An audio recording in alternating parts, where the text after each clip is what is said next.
Chris is involved in an amazing project. For me, it's been life-changing, and I think that we're finding from Nando's perspective, it's taken us in a whole new direction.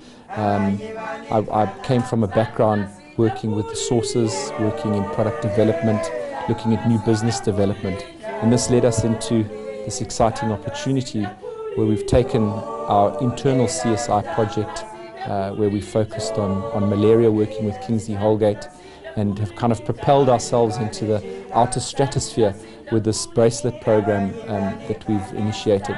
So much so that it's facilitated me changing my whole job function within Nando's to solely focus on this bracelet project that we've initiated. In the course of a 90-minute football game, 180 children will die in Africa. So there's no doubt that by delivering malaria nets, and we specifically target pregnant mums and young kids, they are the most vulnerable to malaria and deaths related to malaria. One is able to bring this dreaded disease under control. We've seen amazing case studies where we've handed out nets and we've gone back into those villages a year later, in some instances reduced the deaths by up to 50%. There's no doubt through the use of malaria nets, and education plays a big role. And I think that that's where the expedition that we go on plays such a vital role. It's not just dropping off nets in a harbour or leaving them in a warehouse. We actually visit these villages in remote areas and educate the people how to use the malaria nets properly. Slowly but surely, we're going to have it under control. And of course, the ultimate goal is to meet the Millennium Development Goals of 2015, to have drastically reduced the number of deaths caused by malaria.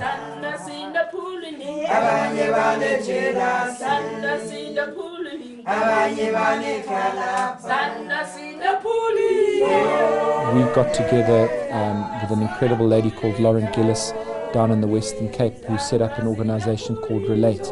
And what they would do is that they would go into the neighboring townships like Khayelitsha, Gugulethu and Langa, and go into these organizations and find basically unemployable women, aged women, people that were handicapped, people that had been affected or infected by AIDS, and given them an opportunity and a hope.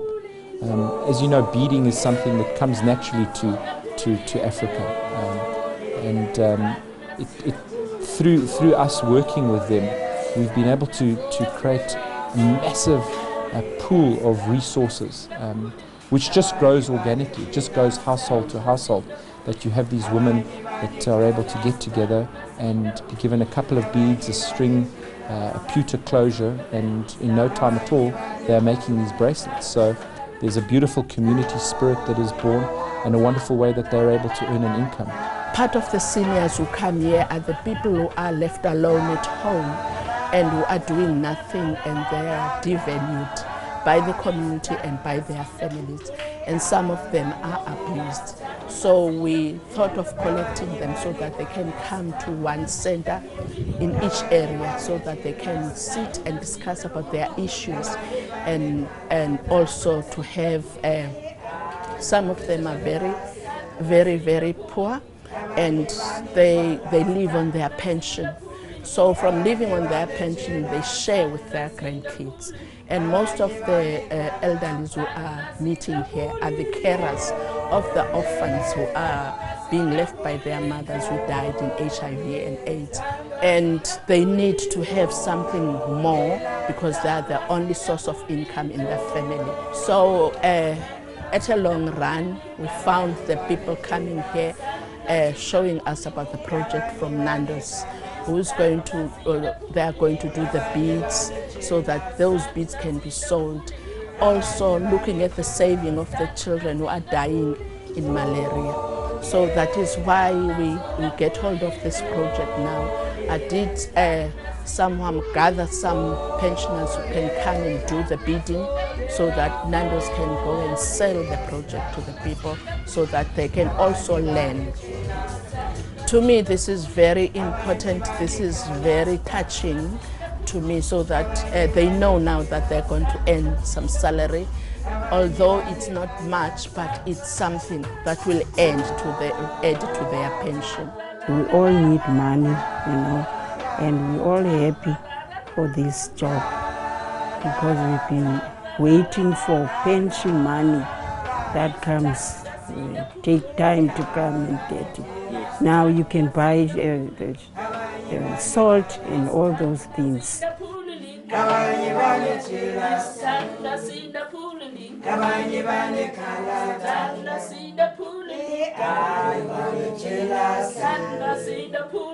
We're going to be launching the bracelets now. It's World Malaria Day on the 25th of April, and we'll be putting the bracelets into our Nando's restaurants. We have some amazing key partners that have come on board as well, the likes of MTN.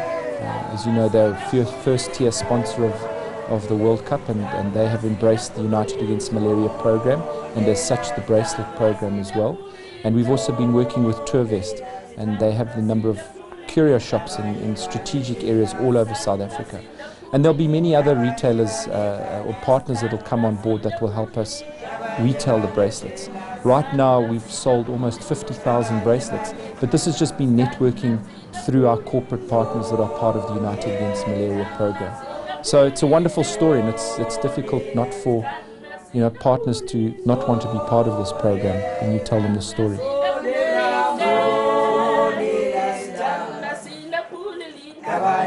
One of the amazing things that we've seen is that these are old people that are doing this work, and I think in the past, sadly, old people are forgotten about. They have beens, they've done their task, but I think in seeing this, one is realizing that they are the backbone of society, and these are old women making bracelets that are going to be sold to buy nets to save young people, not in South Africa, in Africa. South Africa doesn't really have a malaria problem. Yes, there are areas around the Limpopo and the Mpumalanga area that are infected by malaria, but it's the job creation that we're able to develop here in South Africa. And that is just incredible. And I think you're going to see, as the demand for bracelets grow, so we just are going to be able to grow this troop of incredible people that are making the bracelets and create employment, which is so badly needed in this country. We've set some very tough goals in this, that we want to sell 1 million bracelets by the end of the year. And in doing that, we'll be able to raise $1 million for the Global Fund. And what makes it quite significant is that Africa giving back. This attitude of Africa always being with its hands out and wanting from the Western world, we're now able to raise money and give back. And all that money will be earmarked for malaria nets through the Global Fund.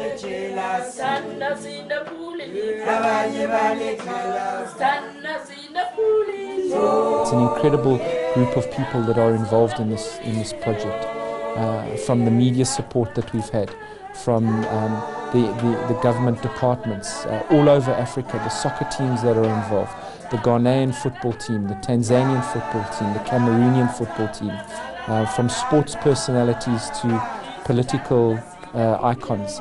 It's just been incredible, the kind of support that we're generating. And as I said, I think it's Africa's time to stand up and say, we're giving back. And like with the World Cup, it's our time. It's our time to show the world that we can support ourselves. And that adage of Africa having its hand out, we're prepared now to hand over.